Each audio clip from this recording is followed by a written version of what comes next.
Sanford Osler, that's how you pronounce his last name, in case anybody's wondering, was introduced to the canoe as a youngster at summer camp, an event that sparked a lifelong interest in the role of the canoe in our history and modern-day lives.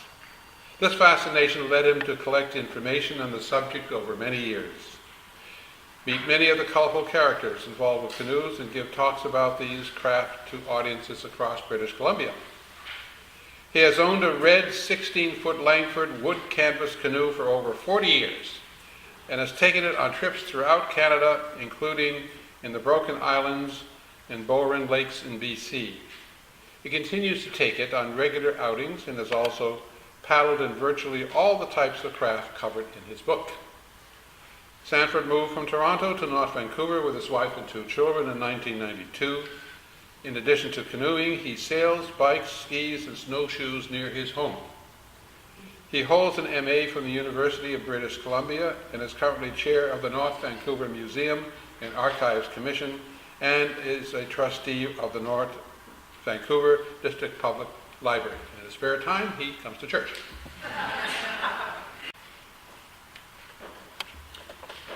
Thank you, John, and thank you to Stephen and the whole Sunday Services Committee for this opportunity to speak today. I actually given one other sermon in my life, and that was a summer sermon at this church in July of 2008 at the invitation of Ruth Averin. And it was an opportunity for me to have to pull my thoughts together on a subject of interest. And I thought about it, and I decided I wanted to talk about canoes and canoeing in British Columbia. Because as I thought about it, I realized I was probably first introduced to canoes through a book, Paddle to the Sea. Don't know if any of the rest of you know that. It's a wonderful children's book that I was read to when I was young and got very excited about the travels this little model canoe went on through the Great Lakes system. And then I was introduced to a real canoe in summer camp in Ontario when I was 10 or 11. And it was just so wonderful to learn the strokes and the skills necessary to be able to paddle, and then to be able to go to places that I never could have got to any other way, both by myself and then with others, and to be able to go on trips, overnight trips, get away. And I really got hooked on the craft at that age. Got my own canoe in my 20s, went on various trips in Ontario, and then we moved to BC just over 20 years ago. And as I paddled around and got to know different parts of the province, I was struck by the breadth of the canoes and paddlecraft in this province. I saw types of canoes I didn't even know existed, let alone had seen before. And as I inquired further about them, I got an increasing appreciation of the depth of the canoeing experience here. Not only the breadth of it, but the depth and the length of time canoes have been here. So when Ruth asked me if I wanted to give a talk, I thought, okay, I'll develop my thoughts on the canoe. I actually brought my red wooden canoe and had it on stage here. That was a bit of a feat getting it in the building. I decided not to try and repeat that today. But it's the classic stereotypical image in many people's minds of a Canadian canoe.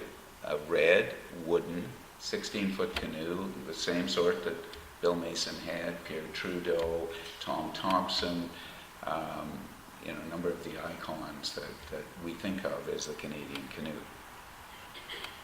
Anyway, people were very nice about my sermon. They said nice things about it and encouraged me to keep on developing my thoughts about it. So I did, and I gave talks to a variety of other audiences through BC. Some were hardcore paddlers and paddling clubs, but others were just a cross-section of people interested in sort of history and what was special about canoeing in BC.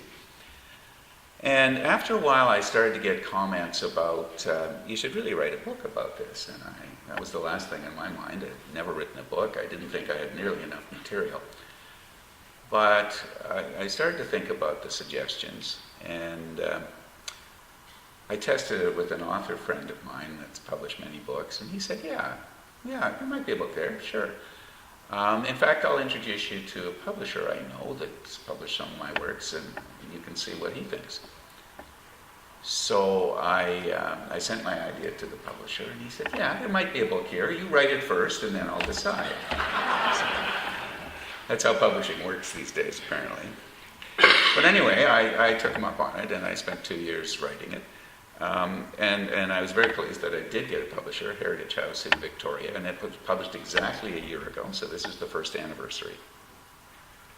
And I was pleased by the reception, both of paddling people that understood some of the specifics I talked about, but also general audiences that were just interested in BC history, First Nations, environment, geography, etc.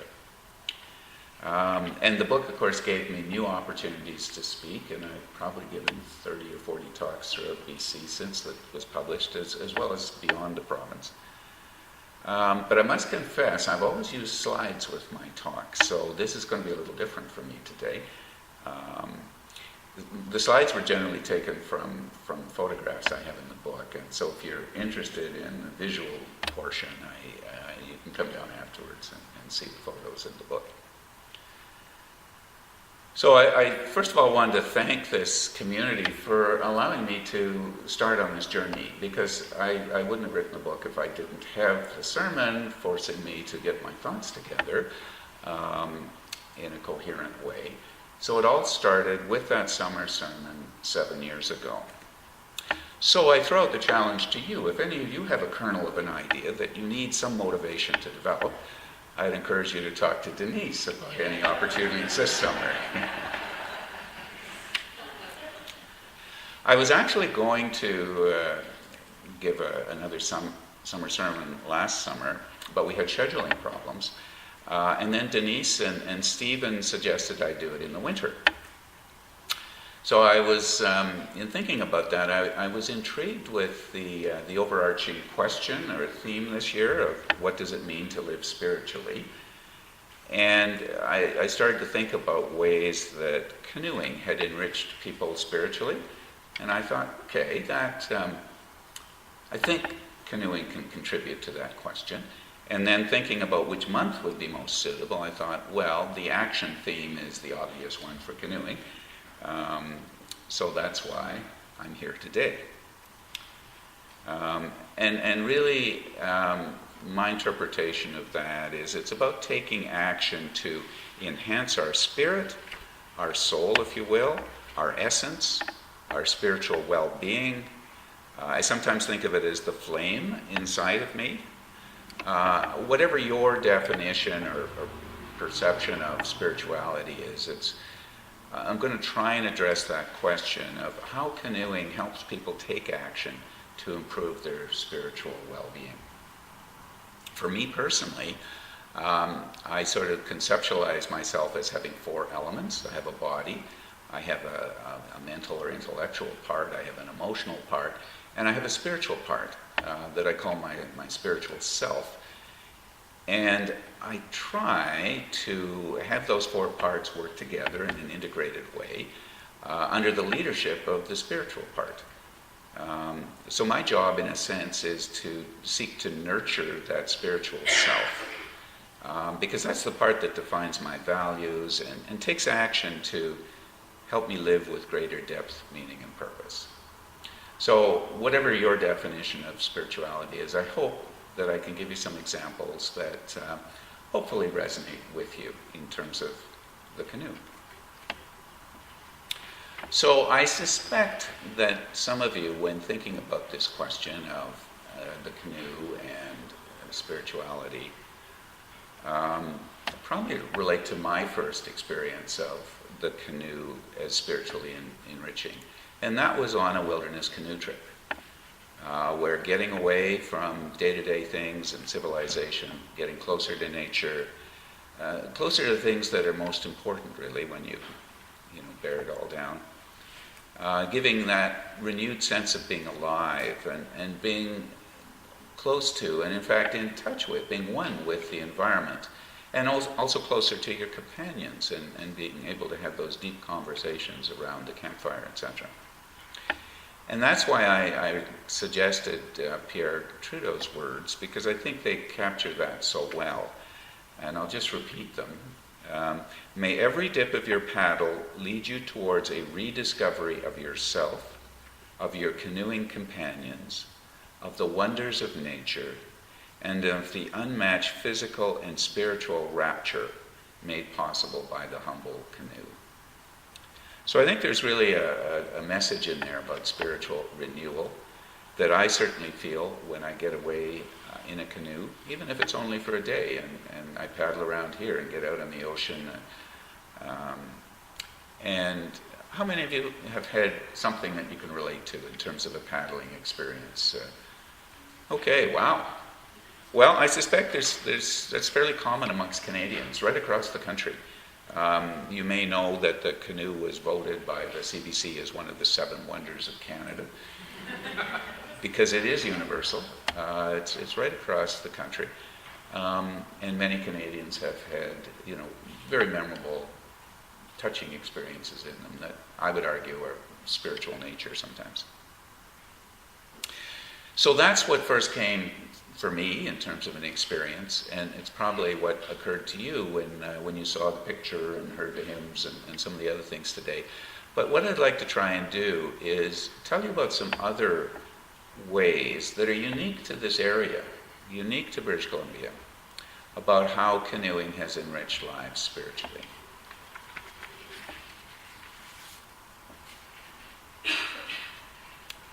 There's something called a Salish racing canoe that is only found in the Salish Sea area, Strait of Georgia area, that is unique to the Coast Salish nations. And this canoe is anywhere from 8 or 10 feet up to 50 feet in length, because it holds anywhere from 1 person to 11. And it's traditionally made from a cedar log, 1 log, carved out. Sometimes now it's also made from strips of cedar, but it's always made from cedar. And there have been races with these dugout canoes for more than 100 years in the Salish Sea area. The participants are always First Nations, but the spectators, which sometimes have numbered into the thousands, are the entire community. Every summer there's one weekend at Kate's Park and the next weekend at Ambleside Park where these canoes race. You may have seen them, usually in July. And they have about 10 weekends in a row where they travel to different parts of their traditional territory. This side of the strait, the other side, down to places in northern Washington. And they bring their canoes with them, and there's usually about 50 canoes that show up. They do camping in the local park, and for 2 days they do various types of races, family races, women's, men's, mixed, by age, etc., every possible combination. And when I saw this, I was really intrigued by it. But as I got to understand it more, I got to appreciate why this type of canoeing, one of the main reasons this type of canoeing has been going strong for over 100 years. You probably all know that we have an Indian Act in this country. The Indian Act, when it first came into effect in the 1800s, was really designed to help civilize Aboriginal people in this country. And so it really tried to suppress some of their traditions. Things like potlatches. And it sought to educate the children in Christian and European ways through residential schools, etc. But it also banned gatherings of more than 3 native people for any occasion, with one key exception: sporting events. So they took advantage of this loophole to have these races throughout the Salish Sea area. And the Governor General and his wife would go as spectators to some of them. So this was an entirely legitimate event. and a way for them to meet, to do something that was, authentic to their traditions, and to be able to keep in touch and share. And so I would argue that the canoe racing in that era, both for the paddlers, or the pullers as they call them, and the supporting members, was one way to keep their spirits alive in a pretty dark time for them, and essentially help them survive spiritually, because that's something that was just for them, that was unique to their heritage, that was allowed and respected. And I wanted to quote from a gentleman called Mike Billy, who's Squamish Nation. He lives in North Vancouver. He's a hereditary chief. His native name actually means canoe maker, because he comes from a long line of canoe makers. And Mike Billy has made dozens of these dugout canoes, has taken me out in them. And I just wanted to quote from him to give you a sense of what's special about this for them. So he said, "Once we're out paddling on the ocean and the sun is shining, it's like we're kings. We have the whole universe. We're becoming one with the ocean, the biggest thing on the planet. It's an amazing feeling that you can't reproduce. I wouldn't trade canoe racing for anything." So I hope that gives you a sense of how spiritually important that racing was and is for some members of the Squamish Nation, and in fact the Coast Salish nations. And as I say, I think that's another way of seeing how canoeing, taking action through canoes, helps spiritually nourish people. Another one, also from First Nations, is the bigger canoes, the ocean-going canoes, that are the same length, up to 50 feet, but are much wider. They're steamed to make them wider. They're made from cedar, but they're steamed to make them wider, and they hold a lot more people. They're not designed for speed. They're designed to be out in the open ocean, carry cargo, and survive, the conditions the ocean may throw at them. They have been around for centuries, if not more than that. But about 100 years ago, they stopped being made, and they started to disappear for several reasons. One was the Europeans introduced a number of diseases like smallpox that decimated a lot of the First Nations groups on the coast, and some of them were down to 10% of their previous numbers. So they often didn't even have the critical mass to find, cut, carve, paddle these enormous canoes. Secondly, the Indian Act, etc., discouraged or outlawed potlatching, and in fact some of these canoes were destroyed and burnt because they were considered to be uncivilized. So that was another reason they disappeared. And then thirdly, of course, technology. There became other faster ways of making wooden boats and powering them. So for all these reasons, there weren't any of these big ocean-going canoes made in almost 100 years, until Expo 86, which had a theme of transportation. And Bill Reed, who had a Haida mother, was commissioned to build one of these large dugout canoes. And he called it Lutas, which means wave eater. And it was a big hit at Expo 86. Some of you may remember it. But its most important trip was the next year, when it paddled to Haida Gwaii, stopping at various native villages en route. And it was awe-inspiring for the people that greeted this canoe, because many of them had not seen big canoes, and they learned that in fact their community had made canoes like this back in the day, and it inspired them to think maybe we should get our own canoe, resurrect our heritage, if you will. And so that's exactly what happened. They decided to have a journey where the various communities were encouraged to make their own dugout canoe and join the journey. and that has now become known as Tribal Journeys. It's an annual event. One of the first ones went to Victoria in 1997. 10 years later, there was more than 20 of these dugout canoes that participated. And it's not just the paddling the canoe that was so important. The making of the canoe is very much a spiritual exercise for the First Nations. I mean, there's blessing ceremonies that go with it. There's a lot of traditions. They view it as a spiritual vessel. And because it came from a living creature, a cedar tree, they actually talk about learning from the cedar and learning the lessons of the cedar tree. So making the canoe, paddling the canoe, and also welcoming the canoe, because when they took these long journeys, they would overnight at different villages, and there was an elaborate protocol of welcoming these canoes and feasting the participants and giving them gifts, etc. So it essentially launched a whole resurgence of their traditional protocols, which the young people had to learn all over again.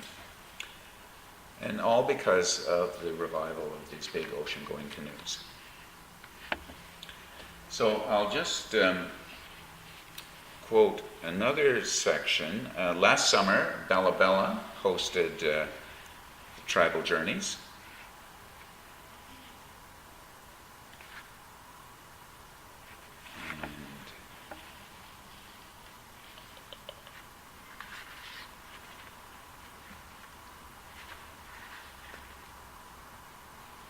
They put out a brochure, if you will, that described the gathering, and they said, for more than 20 years, the tribal journeys have transformed the lives of thousands of Aboriginal youth.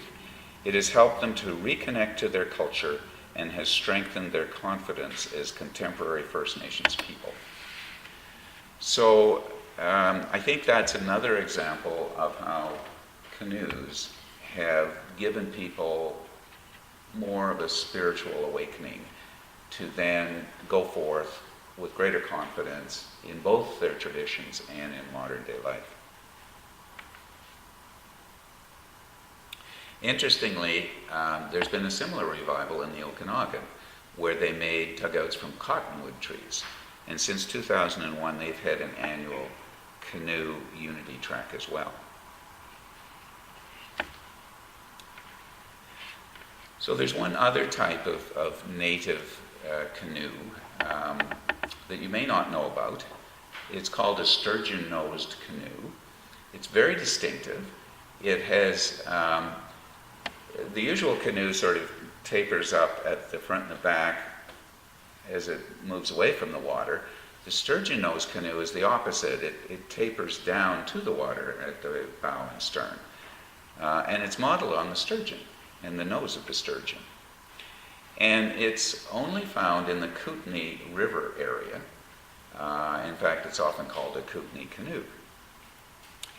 But it hasn't made a comeback, unlike the other two types.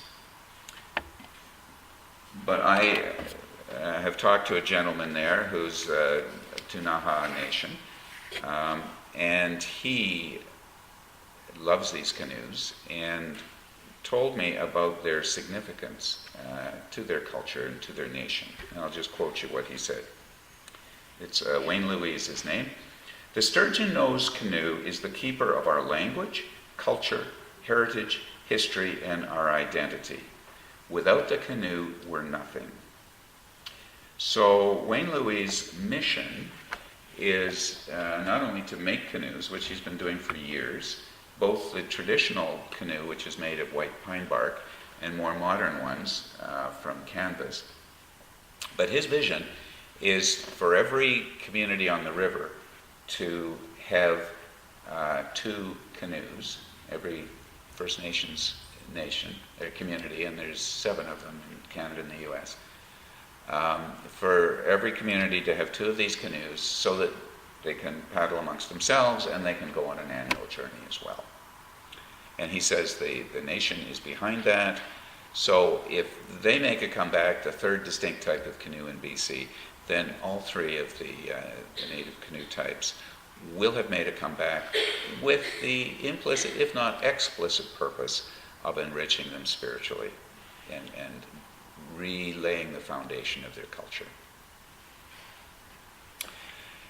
But the canoe has also been very important for white people in this province, and it's been used in healing functions in a variety of ways. One of them is healing relationships. In 1997, there was a very special canoe trip, 3 canoes from Hazelton to Victoria, 1,000 miles, organized by Roy Henry Vickers, officially to raise money to get a recovery house for people with substance abuse in this province, because there weren't any at the time. They were successful, and they now have several that they operate under the name Vision Quest.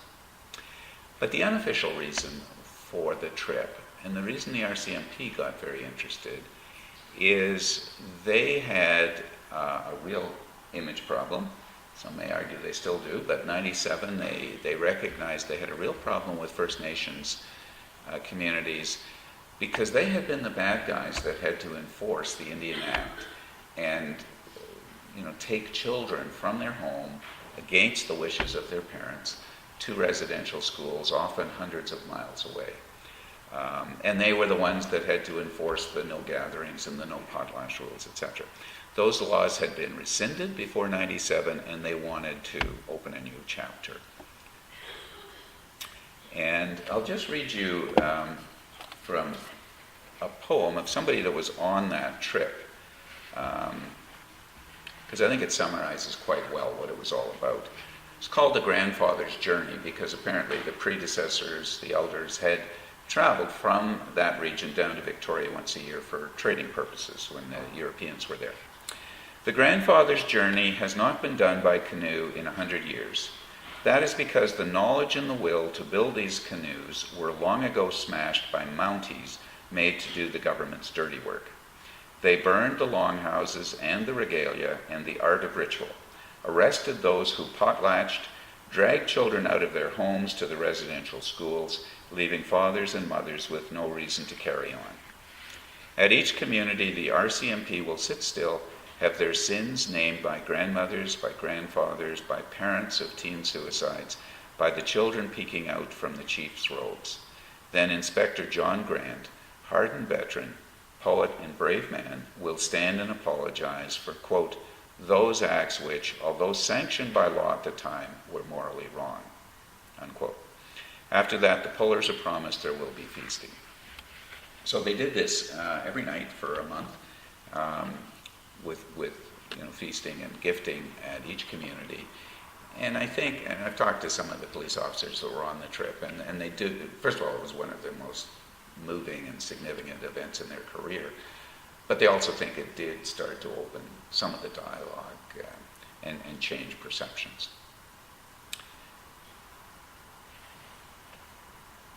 And that, although it was originally designed as a one-off trip, it has led to an annual trip called Pulling Together, which is between police and Native people, although it tends to be at-risk youths. They've now targeted teenagers that have been nominated by social workers as a totally different experience for them. And I went on one of those trips and I saw youth wearing t-shirts that said, "Canoeing saved my life, ask me how." So for some of them, this was a very transformative experience for them. And some of you are involved with the Truth and Reconciliation Commission hearings that came to Vancouver just over a year ago. I think it was quite appropriate that of all the places they went to, the only city that welcomed the TRC with a canoe gathering was Vancouver. So there were about 50 canoes that gathered in False Creek to welcome the hearing. And in those canoes were not only survivors and descendants from the residential schools, but police officers and church officials, because they were sending a message that we want to start the dialogue of hope and reconciliation, and the canoe was the common vehicle. Another example of canoes used for healing is healing of health by people that have had cancer. You may know that there are dragon boats powered by people that have had breast cancer. That started in Vancouver in 1995, and it was the result of a doctor, Don McKenzie, who had a paddling background, who was skeptical of the conventional wisdom, which was that after you've been treated for breast cancer, you should not do for the rest of your life any upper body movement, because it could trigger painful, irreversible swelling of the arms and upper body. So you had these women that had gone through breast cancer treatment and then told, oh yes, and you can't golf or play tennis or even garden and things. So it was a major impact on their lifestyle. And Dr. McKenzie wasn't convinced this was right. He wanted to test it in a controlled way. He thought dragon boating was the best possible way of testing upper body movement that he could think of. So he did a controlled experiment that summer. And none of the 24 brave volunteers got this lymphedema. And that's triggered a change in protocol in cancer treatment. But also, interestingly enough, of those 24 people, when I went to press, which was 19 years after that first summer, only one had died from breast cancer. In fact, only one had died, period, in that 19 years, which is a statistical anomaly of 24 people with breast cancer. And that approach of breast cancer powered dragon boating is spread around the world. There's now a dozen countries that have these boats. They even get together for their own festivals. And it's spread to other diseases. People with multiple sclerosis, people needing kidney dialysis, people that have had organ transplants, people that are blind. There's a number of these dragon boats that are powered by people with health problems. And the reason I think they do it is this is a floating support group for them. It gets them out on the water, essentially year-round in this part of the world. It encourages them emotionally through their highs and lows, and it's a platform to spread word about their disease and any lifestyle changes people can make to reduce the risk of getting the diseases. And this story particularly resonated with me. I'd been diagnosed with cancer 10 years ago. And fortunately, I heard about a group called, at the time, Center for Integrated Healing, now called Inspire Health, which believes in a mind, body, and spirit approach to dealing with cancer. It is the leader in Canada in this. It's in Vancouver. And rather than the tumor-based model of sort of conventional wisdom on how to deal with cancer, it's a person-based model. And they explicitly talk about helping improve people's spiritual health. And I had great results with it, and statistically, they have had great results. So much so that it is now part of the medical system in BC. They've been able to open up 6 offices throughout the province. They're available virtually in Canada. It's all covered by MSP, because they've established that catering to people's spiritual health is very important in dealing with these sort of diseases. And I've mentioned it to other members of the congregation who were looking for things, and they've been very happy with it as well. So I wasn't too surprised that it worked well in a paddling environment for cancer and other diseases. Canoes have also been used to draw attention to healing the environment. You may be aware of how canoes have been used to raise awareness about pristine areas that are threatened. I mean, we've had canoe flotillas in our harbor to raise awareness about oil tankers, etc. But they've been used up and down the coast in a variety of ways to draw attention to the beauty of the area and potential risks that are being introduced. But in 2013, there was another use that caught my interest. 5 dugout canoes designed to represent the 5 types of salmon paddled from the mouth of the Columbia to the headwaters. And they did that because they wanted to communicate the fact that the salmon couldn't do that anymore because of the dams that we put in on the Columbia River. And that the Columbia River Treaty, which was first negotiated 50 years ago with flood control and power production as the 2 objectives, that in the renegotiation of that treaty, that they add a third element of ecosystem management, and particularly fish and salmon life, into the formulation. So that was their purpose, to draw attention to that, and that there are new technologies now to make it possible for the salmon to get above those big dams. And I think they've had some success in raising awareness and introducing the ecosystem management into that treaty framework. And it's interesting to me that particularly the historic, authentic types of canoes have been used for drawing attention to things like that. Because in many ways, the traditional canoe was the ultimate form of sustainable transportation. The design, which varied across the country, was always very well suited for the environment, whether you had to work and have a light canoe that you could portage across rivers and lakes, or a heavy canoe that had to survive the ocean, or one in the Arctic, often called a kayak, that had to be able to withstand ice flows, etc. Brilliantly designed for the local environment, the local needs, using local materials, always materials that were available and readily accessible to them, and powered by renewable energy sources, usually people powering, but sometimes sail and wind, and sometimes gravity going down rivers. And then the disposal. I mean, no landmark, no dumps and garbage dumps where there are remnants. I mean, all traces of the canoe would be gone within 100 years, just leaving it in the woods. So it's hard to think of any other transportation vessel that had that record. And it's interesting because we're looking to improve the sustainability of transportation systems now. And the other thing that was interesting to me is that the canoe was the basis for a much more sustainable economy than the European model. Before contact with Europeans, the First Nations, the Aboriginals generally, tended to have a lot of respect for their environment because they knew their survival depended upon it. They had to be in balance with it, and so they would consciously respect those limits and make sure that they didn't harness beyond the recoverable level of whatever they were depending upon. And that's quite a different model from the European model, which basically started in the East and took various resources, renewable and non-renewable resources, until they were gone, and then they kept moving west. So non-renewable resources like minerals and gold, etc., and even renewable like beaver, and in this case the sea otter was our classic example. The sea otter was almost hunted to extinction because of the European and Asian demand for the pelt. So it was quite a different model that the Europeans introduced, the extract and move on model, versus the let's live here and respect it and keep it in balance.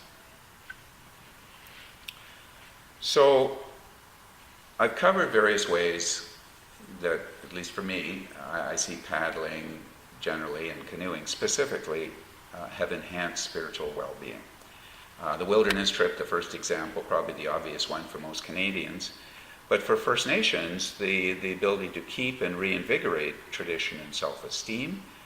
And then for everybody, healing of relationships, healing of health, healing of the environment. So I hope these different perspectives have been helpful for you in thinking about actions to live spiritually.